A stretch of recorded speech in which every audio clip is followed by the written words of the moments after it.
আসলে ঝড়ের সময় একটু বাতাস থাকে, সমুদ্রের স্রোত থাকে, অনেক ঢেউ থাকে, এটা দেখতে তো ভালো লাগে, এই জন্য আসা। একটু মনে হচ্ছে যে ঝড় হইতে পারে একটা, কিন্তু আসলে ওই রকম ভয়ের কিছু আসলে দেখছি না।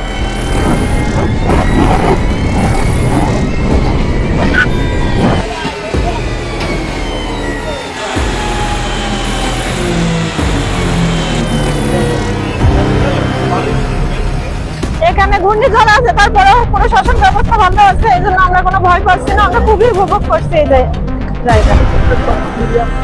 পরিবেশ, বাতাস আছে, প্রচুর বাতাস আছে, মাঝে মাঝে বৃষ্টি হচ্ছে, তারপরেও সমস্যা হচ্ছে না।